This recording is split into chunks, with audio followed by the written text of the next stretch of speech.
Hello, and welcome to my YouTube channel. My name is John Rose, and today I want to take a closer look at how conventional wisdom can turn even the most intelligent mind into a social idiot. Now, I just coined that word last week, excuse me, and I got it from Lenin's Useful Idiots. Now, many of y'all may have already heard the term useful idiot before, especially if you watched my other videos, because I make reference to these useful idiots quite often. A social idiot is basically the same thing, except not quite at that level. A useful idiot is the term Lenin used to describe those very naive and uninformed people who helped him with his agenda. They were well-meaning, they were intelligent, but they just didn't understand what was going on. And they were promoting evil things ignorantly. Well, a social idiot is basically the same thing, except we're not quite that influential as the useful idiots. We're not as useful, but we're still useful because we're still believing in false knowledge. We're still putting energy into false information. And I came up with this term for several reasons, because I'm reminded quite often, based on some of the comments I get from people, how they're useful idiots, or a better term would be a social idiot. And I especially noticed that on my video I did on Aubrey Grey. I get a lot of intelligent people who come to that trying to defend what Aubrey Grey is doing, and obviously they didn't even watch my video. But you can tell they're what I call a social idiot. And what makes an intelligent person a social idiot? It's conventional wisdom. Conventional wisdom is when a whole bunch of people believe in bullshit. And they do so because that bullshit has been contrived. It's been paid for. The powers that be have invested a lot of time and money to make sure we believed in bullshit. So the status quo can keep going on as the status quo. It's amazing how someone can be so smart and be totally oblivious to the obvious. Stop trying to fly in my ear. Where they have no idea how they're being conditioned to think and believe. It saddens me when I reflect back on my life to see how I was tricked and fooled into believing things, thinking that they were actually my thoughts and ideas when actually I hadn't put any thought and time into it at all. I was just bombarded with so many references, thinking one way, I just immediately thought that way. Hence conventional wisdom. When everyone believes something is true and it's bullshit, it's because the powers that be want you to believe in bullshit. The powers that be mold society, and it's very easy when you own and control every major sector of human endeavor, when you control the media, the entertainment industry, the educational systems. It's frightening when you realize how easily we've been controlled. And when you look around and you see people fall for it, they don't know any better. Again, the powers that be control society. They want us to think and act a certain way. They want us to believe in certain things. And when I see people say certain things nowadays, I realize they might as well be just saying, Polly want a cracker? Or across the Atlantic, Polly wants a cracker. Or based on an old Fraser show I was reminded of when I thought of this the other day. Came out in 1997. Watch it, it's a funny episode. Season 4, episode 14. To kill a talking bird. Not to kill a mockingbird, to kill a talking bird. Clever writers in this show. They had this exotic bird that could mimic what people said. And it was really funny. The dad comes in and goes, oh, these stupid birds. They're just taught a couple of lines when they're in the shop, and they can't say anything else. They're just cute and stupid. And then the bird replies, cute and stupid. But anyway, it was a funny episode because this bird was able to pick up on a couple things that Fraser's brother was saying. And he was giving a party, and people would come in and go, Carol's a lush, Peter's a lynch. What was her name? Stephanie's horny. Fraser goes, no, I never said that. I was saying I'm horny. I only said you were cute. And then the bird goes, cute and stupid. Polly want a cracker? You silly people.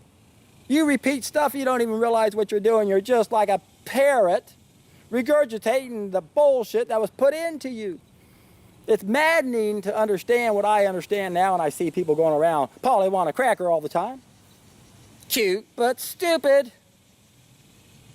Intelligent minds, and yet social idiots. You have no idea how you've been programmed. No idea how you say things on a daily basis and you're just adding more references of bullshit in other people's books of bullshit. And I talk about this more in detail in Satan's Secret Weapon, one of my favorite videos, where I explain that the powers that be know what they've done to us, and they've done it on purpose. They've been programming our brains, they've been putting books in our brains to make us believe a certain way. So that all we do is we just go right back to those books. Polly want a cracker. Cute, but stupid. Oh, I wish I could find some humor in this, but I can't. The average person has no idea what little they know. Most people think vaccines eradicated polio and smallpox and measles and all that, and nothing could be further from the truth. I did a really good video showing the graphs that prove that these diseases didn't go away because of vaccines. And yet, it's conventional wisdom. Most people believe that. Still, a huge percentage of people believe that when you get sick, you go to a doctor. You've got to trust your doctors. They're the experts. If you watch any of my other videos, you know that our so-called experts are not our experts in just about every field. The powers that be control our educational systems. Watch the Norman Dodd interview where he explains how they controlled historians to lie about history, so history will repeat itself. And all the time I get people saying, well, that's just history, don't need to worry about it. We do, if we don't have knowledge of it, access to it. And why? Because it's going to repeat itself. The same things that happened last century are going to happen again this century, unless we wake up to this conventional wisdom, these books of bullshit that have been put into our brain, so that we'll have an emotional reaction before we have a chance to intellectualize it. I just did a video the other day about how people push our emotional buttons, because when reason and emotion clash, emotion always wins, and the con artists, the psychopaths who rule the world, know that. And they rely on the fact that they put these books of bullshit in our brain, and they know how to push those buttons. They know how to get you to go around and Polly want a cracker. Cute but stupid. What's it going to take to how people realize they've got books of bullshit in their brain? It's very hard, isn't it? It's hard to get people to empty their cup. It's hard to sit down before a fact like a little child and give up every preconceived notion we have about virtually everything on this planet. And again, it's frightening when you think how easy it is to con the masses, how easy it is to mold their little bitty brains to make them think just about whatever they want. And the main goal is to bring down our family values, to break down the family unit, to get us to fight amongst ourselves, to get the old and the young to fight, the men and the women to fight, the white and the blacks to fight, the Christians and the Muslims to fight. That's what psychopaths do. Study defense against a psychopath. The MO of a psychopath is divide and conquer.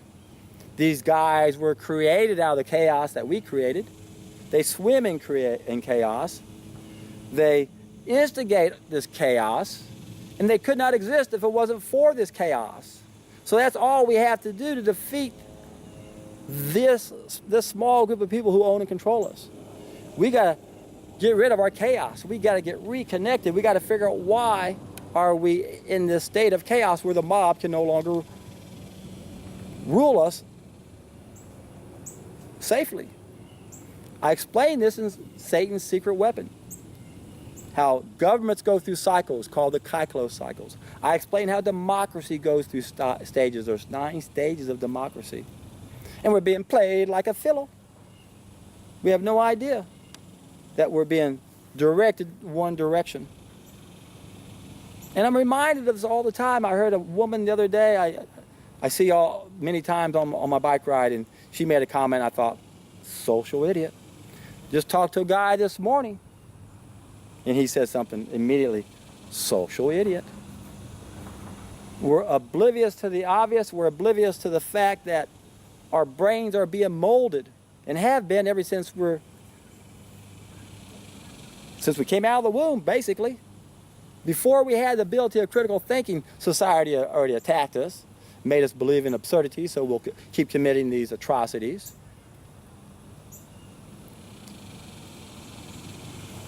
It's hard to break away. Aristotle said, the mark of an intelligent mind is the ability to entertain a thought without accepting it. I'm beginning to think there aren't too many smart people out there, because very few people out there seem to have that ability. And that's also by design. Our educational systems do not teach critical thinking skills for a reason. The purpose of our educational systems is to make sure that when we get out of those systems, we won't be able to think for ourselves from then on out. A lot of you guys don't even know that. A lot of you guys don't want to know it because it's frightening. It's cognitive dissonance. It's hard to entertain those thoughts. And why am I talking about all of this? Because I'm on the hero's journey, and I've been on it for 29 years. And one of the things we have to be aware of on the hero's journey are the obstacles. Now, a lot of you guys are new to my channel. A lot of you guys are new to the hero's journey. And you might not be, at this point, ready to entertain all these obstacles yet. But once you start sharing this message, which is the whole purpose of the hero's journey, you're going to have to be aware of those obstacles. Just like a good sales presentation, when you go in trying to help someone realize they need something, you have to be aware of what their objections are going to be, so that you've got a good answer to help them understand that this is something they need. We have to do the same thing, my friends, on the hero's journey. The raw, vegan hero's journey. We're not supposed to cook our foods. We're not supposed to eat animals. We're not supposed to eat plants we're not biologically adapted to eat. We're not supposed to process them where there's nothing left in them that's any good. We're not supposed to be using chemicals in any way. And all 5 of those mistakes are going to make us sick. And that's what the powers that be want. That's why nutritionists don't know anything about nutrition. That's why doctors don't know anything about health. It's why historians don't know anything about history. And it's why the vast majority of us, even amongst the most intelligent minds, are social idiots. We're being played like a fiddle. We're doing exactly what the powers that be want us to do. Remember that quote I use quite often by Bertrand Russell, who was part of the Fabian Society, established in 1884 to usher in a one-world collective state, wrote that great book in 1953, The Impact of Science on Society. He wrote, diet, injections, injunctions. That's how it starts off. And that's what we're going to use against the masses to make sure that they'll become brain dead. He didn't use those words, and I paraphrase that quite a bit. But that, in essence, is what happens to people who have been bombarded with so much bullshit about certain topics. They have literally become brain dead because they don't have the intellect to entertain the idea that there may be another version.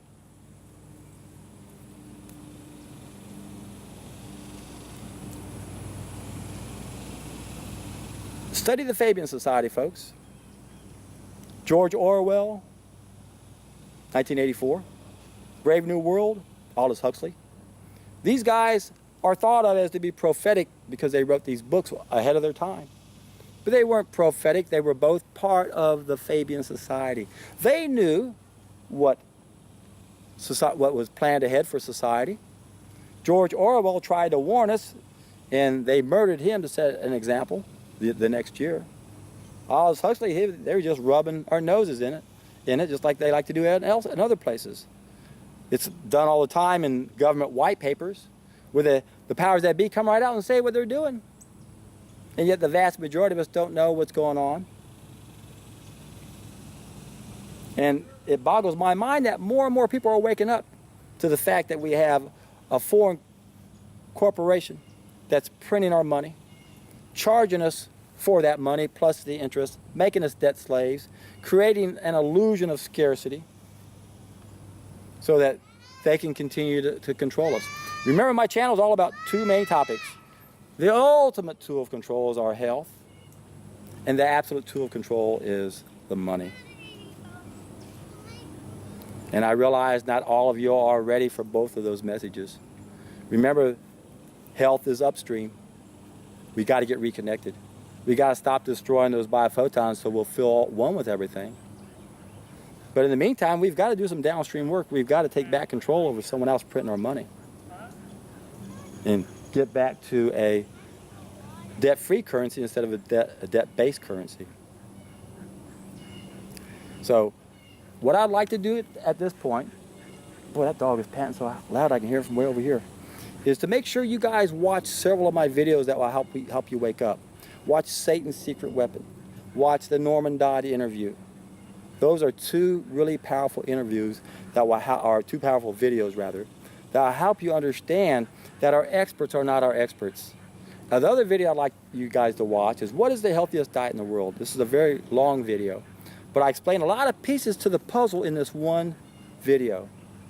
And I hope of all the videos I've done, this would be one of them that would go viral because I talk about so many important topics. I talk about how stress enters the picture. I talk about how we have 10 body systems. I talk about the cause of disease, and this goes back to the whole beginning of this video. One of the reasons why I started it were all these ignorant comments from intelligent people with conventional wisdom slamming me for pointing out Aubrey Gray was a fraud. This guy is not an expert in aging because he doesn't know the cause of disease. I explain what the cause of disease is in my video on what's the healthiest diet in the world. I also explain that in Healing Secrets Revealed. And medicine is the ultimate tool of control. It's not complicated. I'm not even going to talk about it now. Go to those videos and watch it. And realize that if you don't know the cause of disease, you're not an anti-aging specialist. You're going to be looking for cures for diseases that shouldn't even exist. And my God, they got a new program coming out again to brainwash the masses to create more social idiots. Can't quite remember what the name of it was, but it's something about the cure, the race for the cure, or something with the cure in it. Did a video a while back when they came out with the virus hunters, another way to make us think we got these intelligent minds trying to find a cure for a disease. There are no cures for the vast majority of our problems because they don't exist. There is no cure for a lifestyle-related problem because a cure implies I take something else and add it to what I'm already doing. The cure is to stop doing what we're doing. And that's hard to do. That's why I have a 2-hour seminar on how to take a solid food vacation. Because then when you take a solid food vacation, you're going to finally be in a position to evaluate what you need to do. And most of us can't do that right now. Because we're not going to think it's a fair trade. So we have to detoxify ourselves by taking a solid food vacation. We've got to de-indoctrinate ourselves. We've got to empty all of our cups. We've got to realize we've got a lot of conventional wisdom. Once you start looking at how many beliefs you have that are bullshit, and you make a list of it, you'll be amazed. I remember I did this 20 years ago and I had a list of 50 beliefs that I knew were wrong, that I was brought up thinking were true. That was part of conventional wisdom. Remember, conventional wisdom can make even the most intelligent mind a social idiot. And you don't want to be a social idiot, do you? I know what happens when you stop being one. Anybody have an idea? You're in for a treat. Ow!